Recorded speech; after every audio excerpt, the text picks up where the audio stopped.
Halo semua, nama aku Daniel dan di video kali ini kita akan kembali berinvestasi di Bibit dan aku akan menjawab beberapa pertanyaan dari teman-teman semua mengenai platform Bibit lagi ya teman. Nah kali ini aku ingin berinvestasi lagi di Bibit namun aku akan membeli reksadana yang berbeda ya. Tapi sebelumnya aku bakal menjawab dulu beberapa pertanyaan dari teman-teman. Yang pertama dari Kak Nomaden, cara dapat bonus 25k dari APK Bibitnya gimana Bang? Nah kalau misalnya kamu udah mendaftarkan bonus referral kan nanti kamu bakal mendapatkan bonus 25.000. Tapi 25.000-nya itu nggak langsung masuk ke rekening kamu atau nggak langsung masuk ke reksadananya. Jadi apa yang harus kamu lakukan? Kamu harus cek ke bagian profil elemen. Kemudian kamu cek ke bagian referral. Nanti di referral ini harusnya ada 25.000. Nah, yang harus kamu lakukan adalah kamu harus membeli salah satu reksadana. Kemudian pas kamu membeli reksadana, kamu nyalakan tombol manfaatkan cashback. Nanti secara otomatis saat kamu beres melakukan pembelian itu, kamu bakal dapat bonus 25.000-nya dan itu bakal butuh waktu beberapa hari lebih lama ketimbang dengan reksadana yang kamu beli. Dan reksadana yang kamu beli itu minimal harus membelinya 100.000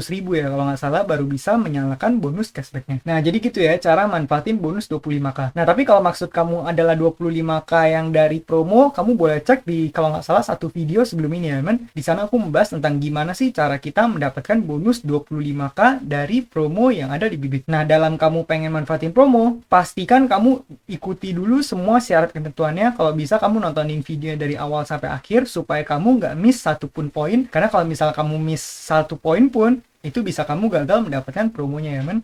Aku pribadi juga kadang bisa miss dan kadang bisa gagal mendapatkan promo itu. Jadi pastikan kamu nonton video dari awal sampai akhir supaya kamu lebih paham gimana cara mendapatkan bonus 25k di promo Bibit. Kalau di referral caranya seperti yang tadi aku tunjukin ya men. Nanti aku juga di akhir video aku bakal melakukan pembelian dan aku bakal tunjukin kamu gimana cara manfaatin bonus referral ya. Karena kebetulan di sini aku juga punya bonus referral 75.000. Berikutnya dari Kak Rizky Wahyu, promo kuotanya cepet banget habisnya kok. Nah ini bener banget ya. Kenapa? Karena biasanya Bibit kalau misalnya ngadain event seperti ini, biasanya eventnya itu sangat terbatas untuk hanya beberapa ribu orang dalam setiap harinya. Mungkin dalam sehari dikasih kuota 1.000, 2.000. Dan kalau misalnya kamu cari berapa banyak orang yang investasi di Bibit, nah kalau misalnya kita lihat salah satu artikel dari Kata Data nih, kamu bisa lihat ya, ini artikelnya 5 Juli 2021. Dimana di sini kamu bisa baca ya. Saat ini Bibit telah menggait lebih dari 1 juta pengguna dan itu adalah di pertengahan tahun 2021. Otomatis di tahun 2022 ini pasti angkanya udah bertambah signifikan. Nah, jadi kalau misalnya ditanya kenapa kuotanya cepet habis, ya jawabannya karena jumlah investornya itu ada sampai jutaan, tapi promonya biasanya hanya dibagikan ke kuota yang hanya 1.000 atau 2.000 orang per setiap harinya. Maka dari itu, wajar banget kalau misalnya kamu nggak kebagian kuota ya. Aku pribadi juga kadang gagal mendapatkan kuota. Tapi aku memberikan beberapa tipsnya supaya kamu bisa dapetin kuota. Kamu boleh cek di video yang satu ini ya, men. Di sana aku bahas lebih lengkap gimana tips and trick yang aku manfaatin supaya bisa meningkatkan peluang kita untuk dapat kuotanya. Semoga membantu buat kamu ya, Kak Rizky Wahyu. Berikutnya dari Kak Ahmad Rifkiansyah, ikutan Kak. Nah, kalau misal kamu pengen ikutan, kamu bisa dengan mudah kamu ketik aja promo Bibit ya kan. Kamu ketik promo Bibit, kamu tinggal buka halaman ini dari Google. Nah, di sini kamu bakal dibawa ke blog.bibit.id. Nah, kalau misal kamu pengen ikutin promo-promo dari Bibit, pastikan kamu ngecek halaman ini secara mandiri, secara sering ya kan. Kalau bisa ya, mungkin beberapa hari sekali kamu cek aja. Karena biasanya kadang aku juga bisa miss beberapa promo ya kan. Kalau misalnya di channel ini, aku juga kadang update tentang gimana aku manfaatin promonya, tapi kan kadang ada promo juga yang aku nggak keburu manfaatin ya men. Jadi saranku adalah kamu secara mandiri boleh langsung cek ke halaman blog.bibit.id kemudian cek promo-promo di sini. Di sini juga ada udah mulai bisa membeli ori. Ini kemarin ini tentang ori juga. Ini kemarin promo yang bisa kamu manfaatin kalau kamu beli dan reksa. Aku juga nggak dapet yang ini. Nah kalau ini promo yang aku manfaatin waktu itu ya men, beberapa hari lalu yaitu cashback 25.000. Jadi saranku adalah kamu sering-sering aja cek itu supaya kamu bisa mendapatkan promo dari Bibit. Kalau nggak kebagian, nggak ada masalah, kamu tinggal tunggu promo-promo berikutnya karena biasanya hampir setiap minggu atau setiap bulan pasti dikeluarin juga ya men. Yang penting kita sering ngecek aja di halaman tersebut. Semoga bermanfaat buat kamu ya, Kak Ahmad Rifkiansyah. Berikutnya, dari Kak Ahmad Jazuli, Cbank versus Sukor Invest Money Market Fund lebih untung mana? Nah, kalau misal di sini, Sukor Invest Money Market Fund, kita bakal cek ya, men. Di sini aku tadi buka Sukor Invest Stable Fund. Nah, kalau misal kita cek di sini, Sukor Invest Money Market Fund, kita bisa lihat ya, return 1 tahunnya itu di angka 4,69%. Kalau misal kita tarik 3 tahun, kita lihat CAGR-nya sedikit lebih tinggi. Kalau misal 5 tahun, kita lihat lebih tinggi lagi. Kalau kita pencet all, bisa lebih tinggi lagi ya, men. sekitar 6%,6. Tapi kalau misalnya kita lihat 1 tahun terakhir, itu di angka 4,69. Nah, di sini pertanyaan kamu adalah Cbank versus Sukor Invest Money Market Fund, mana lebih untung? Cbank itu bisa memberikan return 6% ya, teman. Kalau dulu itu 7%, tapi sekarang kalau misalnya kamu pengen 7%, harus masukin deposito. Kalau misalnya kamu pengen yang cair tiap hari, itu hanya bisa memberikan return 6%. Nah, tapi di sini kamu perlu ingat lagi bahwa Cbank itu pasti ada potongan pajak jika investasi kamu lebih dari 7,5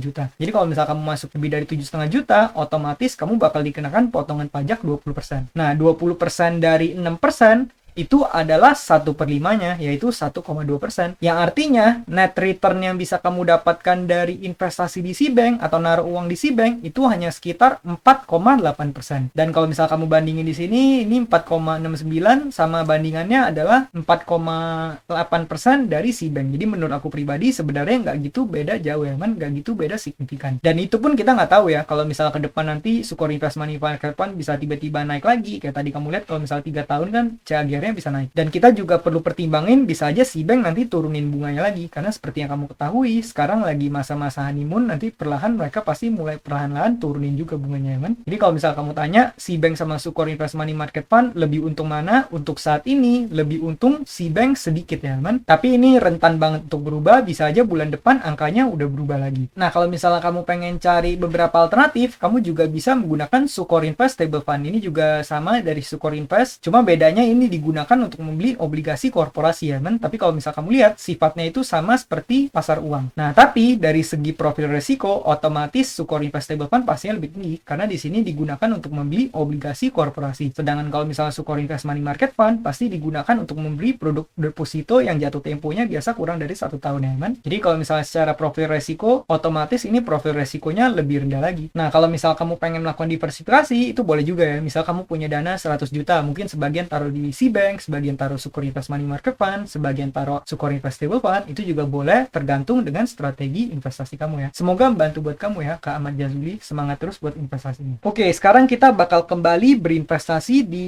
bibit ya, teman. Di sini aku udah siapin 24 juta, mungkin aku pengen top up sekitar 15 juta deh di bibit ini. Karena seperti yang kamu ketahui, belakangan ini aku lagi sedikit main defensif, mungkin aku bakal lebih banyak taruh danaku di bank digital ataupun bibit ya, teman. Nah, tapi kali ini aku bakal sedikit membeli yang berbeda. Kalau biasa kan aku membeli Sukor Invest Stable Fund. Kali ini aku bakal membeli produk yang berbeda. Ini sekaligus aku pengen kasih tahu teman-teman, ini bisa jadi alternatif untuk Sukor Invest Stable Fund ya, teman. Yaitu apa? Yaitu yang pertama adalah Sukor Invest Syariah Sukuk Fund, yang kedua adalah dana mas stabil. Menurut aku ini keduanya juga sama-sama reksadana obligasi, tapi kalau kamu lihat di sini returnnya juga lumayan ya, teman. Sukor Invest Syariah Sukuk Fund bisa mencapai return CAGR all-nya sekitar 6,87. Tapi kalau misalnya kita lihat yang 1 tahun masih belum ada karena ini masih tergolong baru ya. Kalau misalnya digunakan untuk membeli apa, kamu bisa cek di sini ya, kan, digunakan untuk membeli suku. Kita tinggal cek ke KSEI aja.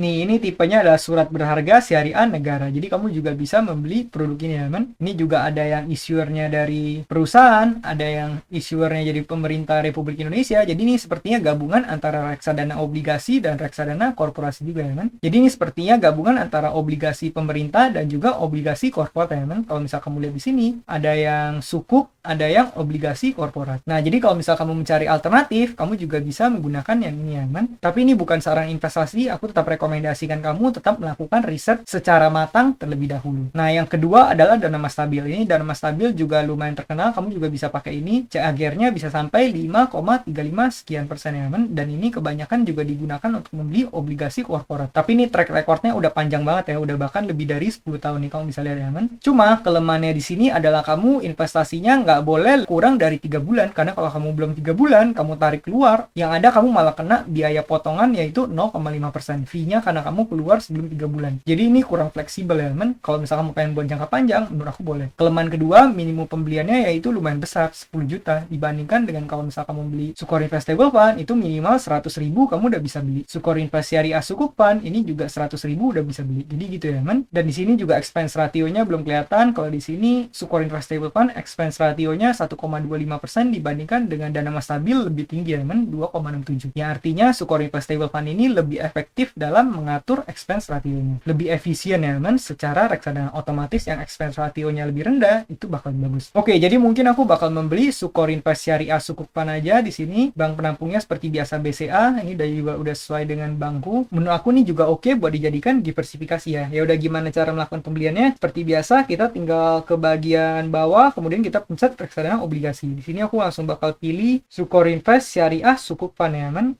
Nah, di sini udah sama ya. Ya udah, kita tinggal seperti biasa, kita tinggal beli di sini. Mungkin aku bakal beli 15 juta aja ya, kan. Kemudian di sini aku bakal nyalain cashback supaya sekaligus memanfaatkan cashback. Jadi buat Kak Nobaden, kamu bisa nyalain cashback di sini saat kamu pengen manfaatin bonus 25 ribunya. Jangan lupa ya, kan. Nah, ya udah, kita tinggal pencet beli sekarang di sini. Setelah itu aku bakal pencet saya menyetujui, kemudian aku pencet bayar sekarang. Dan ini aku bakal menggunakan Bank Jago karena kebetulan di sini lagi ada dana 24 juta. Ya udah, kita tinggal pencet bayar aja ya, kan. Nah, seperti biasa kita tinggal masuk password di Bank Jagonya. Kalau udah, kamu tinggal pencet lanjutkan, kemudian di sini bakal reload, kemudian pembayaran berhasil. Kalau kita reload di sini, verifikasi manajer investasi. Dan kalau misal kamu lihat, sekarang portoku harusnya udah bertambah sebanyak 15 juta ya, man. Untuk 75 ribunya itu belum dimasukin, nanti bakal masukin beberapa hari dari sekarang. Mungkin sekitar 3-4 hari, biasanya lebih lama sedikit ya, man. Nah, jadi gitu ya, man, cara berinvestasi di Bibit ini. Bagi teman-teman yang baru mampir, kamu boleh cek ke bagian playlist Bibit. Di sana aku udah bahas lengkap trik dan tips investasi di Bibit ini. Nah, mungkin sekian aja videoku pada kali ini. Semoga video ini bermanfaat, dan akhir kata jangan lupa untuk selalu